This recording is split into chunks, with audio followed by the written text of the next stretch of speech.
Hey everyone, welcome back to the Copywriting Critique series. This is part 3, and one of my students sent me in this email using the AIDA copywriting formula, and he wanted some feedback on it. If you want to join the Copywriting Pro Academy and get some coaching and feedback from myself to improve your writing, there's a link in the description, but just a short one for you guys today. They sent this in on the Discord. So this is using the AIDA formula, he says. Remember that AIDA is one of the best copywriting formulas. You can use it for emails, landing pages, pretty much anything and any kind of marketing material, but it stands for attention, interest, desire, and action. So it's essentially the sequence that we're trying to build. We want to gain their attention. We want to hold that interest, create desire for the offer, and kind of get them connected emotionally to the marketing material, and then entice them to take action and click through to the landing page, schedule a consultation, whatever the main offer is. But let's take a look at this and see where we can improve it. So the subject line is the power of branding. Preview how big brands are able to dominate their market. Let's see, hey name, you've seen those big brands. Those brands that people buy from without thinking twice. Well, they didn't get there through advertising alone. They got here by building their brand. When brands like Apple release products, people don't ask themselves, why should I buy this product? They ask themselves, do I need this product? The difference between this question is trust. People don't like to buy from a brand they do not trust. How do big companies build trust? They do this through branding. And because I know how important branding is, I made a free course that teaches businesses how to build trust with their brand. Sign off. Okay, so definitely some room for improvement here. It's a good start, but again, we're using the attention, interest, desire, action. So typically with the AIDA formula, you're gonna need a pretty good hook, right? Especially with any kind of email copywriting. You need something that's gonna grab their attention right away. And that does start out the subject line in the preview text because it's the first thing they see, but especially that hook is very important. Now, I like that he started off with hey name. So typically you're gonna do hey first name. Personalization is key. I've said it a million times for your email marketing. You need to be adding those personalized elements. It's a free course that teaches businesses how to build trust with their brand. So if that's the case, what I'm gonna do is actually look up some data and statistics. It's a really easy way to get attention and build credibility into your email. So let's look up some branding statistics. And if you're ever looking for good pieces of data to use in your copywriting when you're doing research and really any marketing campaign, just put in a keyword followed by statistics. And you can even see here there's tons of other keywords and ideas, but what you're gonna get are these really nice roundup articles. And some of them have, almost 100 different pieces of data in them. But we can go through here to essentially get something we can use in our copy. And it'll act as not only a good hook, gets their attention, but it gives credibility to what we're writing about because we're not just claiming something, we're actually backing it up with data. So here's some top branding stats. 81% of consumers need to trust a brand before buying. 77% prefer shopping with brands they follow on social. Okay, interesting. I actually like this one.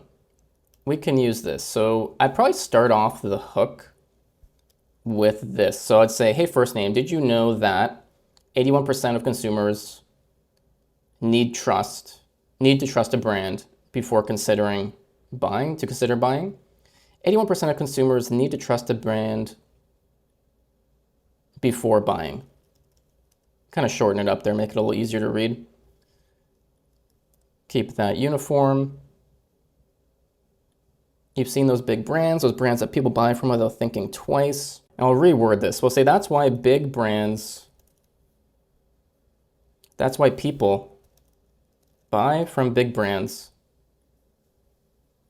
without thinking twice.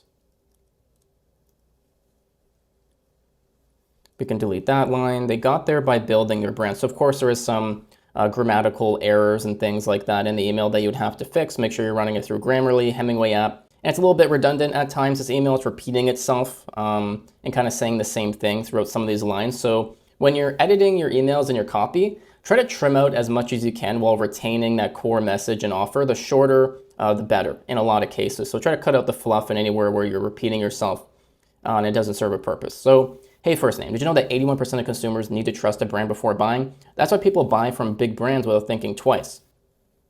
They got there by building their brand. We definitely want to reword this because we're talking about big brands here. That's why people buy from big brands without thinking twice. And that's the power of branding. I like the Apple example, so we'll just reword it. So think of Apple. People don't ask themselves, why should I buy this iPhone? We'll make it a little bit more relevant and specific. They don't ask themselves, why should I buy this product? They ask themselves, do I need this product? We could probably even change that. How do I get this product? And now, once again, down here, it's a little bit redundant because we're talking about branding and trust. We kind of already covered that, so we can probably just delete that right there. And now, so we use the attention portion by essentially using this piece of data and talking about how people buy from big brands. That's the power of branding. You could also say this part here is attention. And then to create interest, we want to relate it to the reader. And then to create desire, we want to make it emotionally charged. So to make this more interesting for the reader, let's say if you want more loyal customers, revenue, and sales on autopilot, you need to focus on branding. Imagine how much money you could make if every customer talked about your business and referred other people. If you want that, and then we'll kind of go into this, I made a free course that teaches businesses how to build trust with their brand. We don't have to capitalize the B there, so we can take that out. And then you'd want to elaborate on what the course is, what it includes. It is a free course, so we probably don't have to sell it too hard. A lot of the value is in that it's a free product and they get to use it, but we still want to explain the features and benefits of it. So if you want, I made a free course that teaches businesses how to build trust with their brand. It includes lessons on, and then let's make sure that's not highlighted blue like the link, includes lessons on the secrets of building a great brand, examples of successful branding from top companies, free templates and guidelines for brand assets, and more. And also, I'm actually just going to change this one line over here. So imagine if every customer raved about your business. I just saw that right there and wanted to change it. But so we have a few bullets here on exactly what they're going to get. And I'll say, not to mention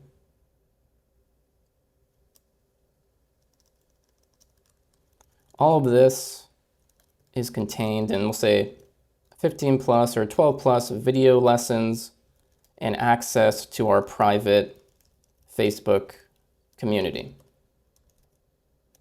If you're serious about growing your brand and business, don't miss out. This course access won't last long. And then we have the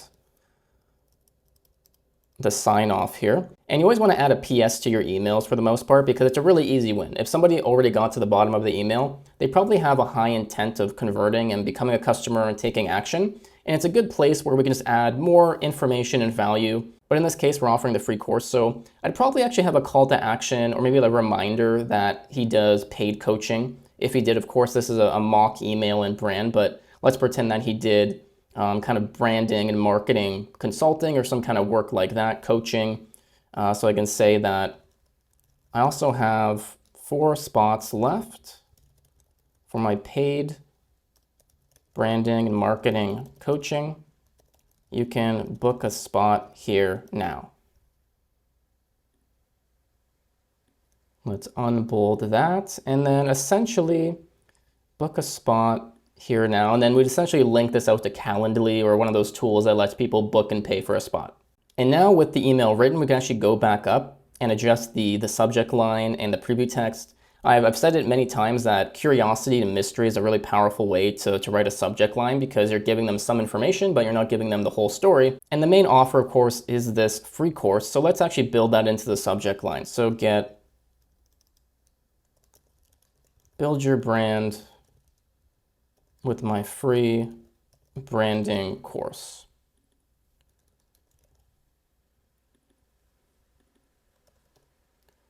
Scale your business with my free branding course. And then the preview text, we can say 12 plus lessons, templates, and the private Facebook group. So they kind of know some of the value that they're getting. And so let's kind of go through the email again and go over some of the strategies and whatnot that we included. So, hey, first name, we're using personalization to get their attention. It's proven that just saying or typing someone's name in material like this gets their attention because our first name is our identity. And when someone uses that, because it's important to us, it gets our attention. Did you know that 81% of consumers need to trust a brand before buying? This is a good hook because it's a good, interesting, relevant piece of data. But also by backing up what we're talking about with a piece of data, it adds credibility and authority. And this essentially is the attention portion of the email. So that's why people buy from big brands without thinking twice, and that's the power of branding. Think of Apple. People don't ask themselves, why should I buy this iPhone? They ask themselves, how do I get this product? And then we want to go more into the attention portion, the interest portion. So we want to make it interesting. Technically, you could say this example is interesting, but you're going to build that interest primarily through actually talking about how it's relevant to the reader. So if you want more loyal customers, revenue and sales on autopilot, you need to focus on branding. The desire section is kind of a mixture of right here. You could probably debate exactly where the desire section starts. I would say it's right here. Imagine how much money you can make if every customer raved about your business and referred other people. So we're making it interesting by having that example. We're tying in how it's relevant to them. And then that emotional desire is primarily through them imagining how much money they could make and how that would look if they had good branding. And now the offer itself too creates desire because we're giving them a free course. It teaches them the secrets on building a great brand, examples of successful branding, free templates and guidelines. And you can see that it's in 12 video lessons and also a private Facebook community. So we're making it emotionally relevant and giving them a free, great offer. And that's going to create that desire for them to take action. And then we have that call to action also built into this line right here. And there's a degree of urgency because we're saying if you're serious about growing your brand and business, don't miss out because this course access won't last long. So we're shortening that window that they can take time to actually do something. And then of course we have the sign off and then we have a PS. The PS, you can create extra urgency and scarcity. You can recap the offer. If it's in a sequence, you might give them a heads up of the emails and content that's to come. You can recap the previous emails you've sent, but in this case, we'll pretend that he does some kind of paid coaching and we'll do a call to action in there. So if people are getting a lot of value, they're really trusting him, they can also sign up there. Typically, you should only have one offer or call to action per email, but in this case, it's okay, it's relevant, and of course, we'd send it out, we'd track it and measure it and see how it's performing, and then we'd use that data to influence our future campaigns. But just a quick look at how you could do an AIDA email. I'm going to send this off to my students so they get some good feedback. But if you need coaching and feedback on your copywriting, go in the description, join the Copywriting Academy. You can then email me, join the Discord, get coaching and feedback, and level up your writing and freelance income that way. Other than that, hope you enjoyed the video. Have a great week. Hope the new year is kicking off good for you, and I'll see you in the next one.